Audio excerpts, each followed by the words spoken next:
32 inch LED টেলিভিশনের একটি panel, অনেক পুরাতন মডেলের একটি প্যানেল। যে পণ্যটি আমরা সমস্যাটি দেখব এবং তার সমাধান করব।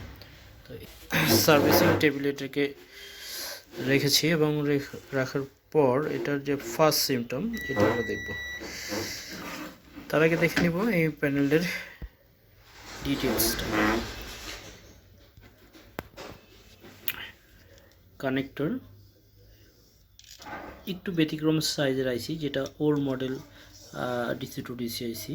তো এখানে আমরা দেখতে পাচ্ছি এটা হচ্ছে ব্র্যান্ড AUO, এটা হচ্ছে এর কোম্পানি ব্র্যান্ডটা, আর এর মডেল নাম্বার 315XW04 V3। এটা হচ্ছে টিকন মডেল নাম্বার।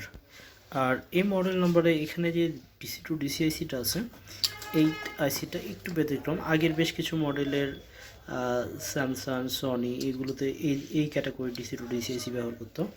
তো যেটাই ব্যবহার করুক, প্রসেস সবগুলো এক, থিওরি সবগুলো এক। এটা দুইটা কয়েল, 12 ভোল্টের প্যানেল, টিকন আইসি, গামা সেকশন, এবং এই প্যানেলটা নন জিআইপি প্যানেল, যার সাইডে দুটো গেট কাপ আছে। তো এর ফার্স্ট সিমটমটি আমরা দেখব। ফার্স্ট সিমটমটি হচ্ছে গ্রাহক যে জন্য আমাদের কাছে এটা নিয়ে আসছে সেটি হচ্ছে একদম ফুল ব্লাঙ্ক।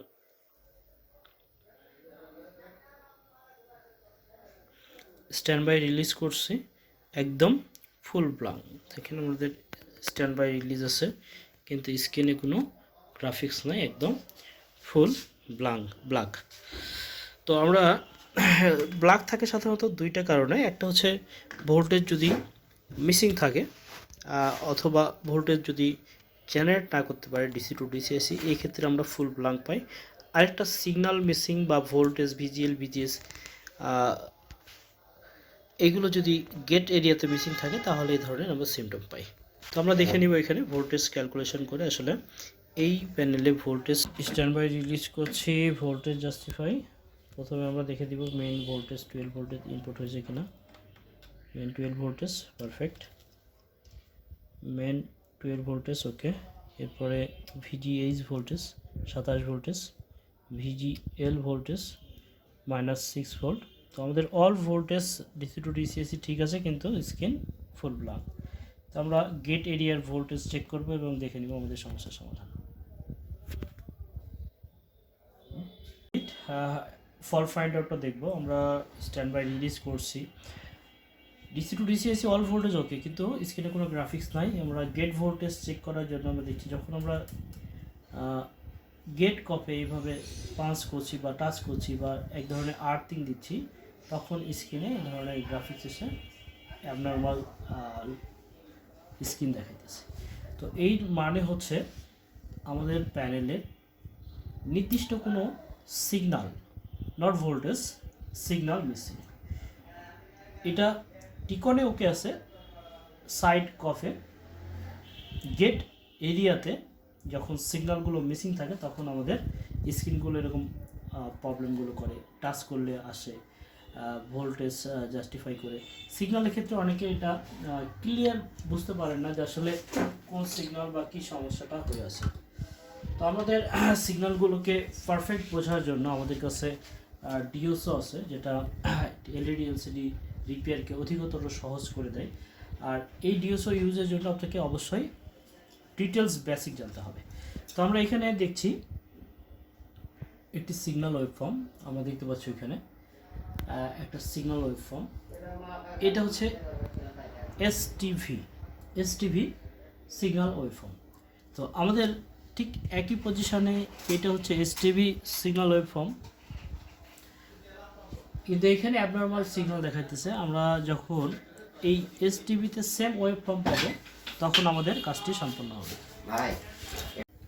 তো এখানে আমাদের এসটিভি সিগন্যাল পজিশনে এইখানে ওয়েবফর্মটি অ্যাবনর্মাল দেখাইতেছে, আর অ্যাবনর্মালের কারণে। তো আমরা এখান থেকে এসটিভি পজিশন থেকে সেম গেট এসটিভি পজিশনে একটা বাইপাস করব এবং তারপরে আমাদের কাঙ্ক্ষিত রেজাল্টটি দেখব। আমরা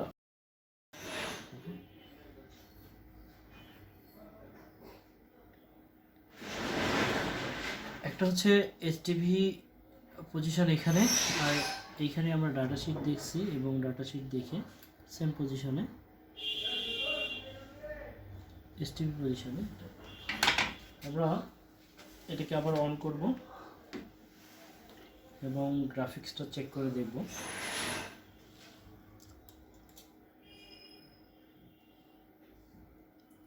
এইচটিভি পজিশনে গ্রাফিক্স আসছে স্ক্রিন ব্লু স্ক্রিন স্টার্ট হওয়ার সঙ্গে সঙ্গে, এবং আমাদের নো পিকচার চলে আসছে এবং সেম পজিশনে যে গ্রাফিক্সটা আমরা দেখতে পাচ্ছি এইচটিভি পজিশনে same graphics same. HTV coffee আমরা দেখতে পাচ্ছি ডিএসও দেখাও, ডিএসওতে সেম ওয়েভফর্ম। তো সেম ওয়েভফর্ম থাকলে সিগন্যাল যদি কোনোটা মিসিং থাকে তাহলে আমাদের স্ক্রিনে অনেক সময় ব্লাঙ্ক থাকে, সাইডে টাচ করলে এই ধরনের স্ক্রিনের অ্যাবনর্মাল ইমেজ তৈরি হয়। তো আমি একটি ব্লাঙ্ক পিকচার মাত্র একটা ওয়্যার বাইপাস করার পরে প্যানেলের পারফেক্ট ছবি চলে আসছে। তো এই ধরনের কাজ যদি আপনি করতে চান, প্যানেলকে প্রপার স্টেপ বাই স্টেপ সলিউশনে যদি আপনি নিজেকে তৈরি করতে চান তাহলে যোগাযোগ করতে পারেন আমাদের স্ক্রিনের নাম্বারে। আমাদের ট্রেনিং সেন্টারে হাতে ধরে থিওরিক্যাল, প্র্যাকটিক্যাল এবং গ্রাহকের কাজের উপর নিজে প্র্যাকটিক্যাল করে নিজের এক্সপিরিয়েন্স যাচাই করে তারপরে আপনি আমাদের প্রতিষ্ঠান থেকে যাবেন। তো যারা নিজেকে আপডেট করতে চান যোগাযোগ করতে পারেন স্ক্রিনের নাম্বারে। আমাদের প্রতি মাসের 5 তারিখ থেকে ব্যাচ শুরু হয়, আমাদের নেক্সট ব্যাচ আগামী মাসের 5 তারিখ। যারা আসতে চান যোগাযোগ করতে পারেন স্ক্রিনের নাম্বারে।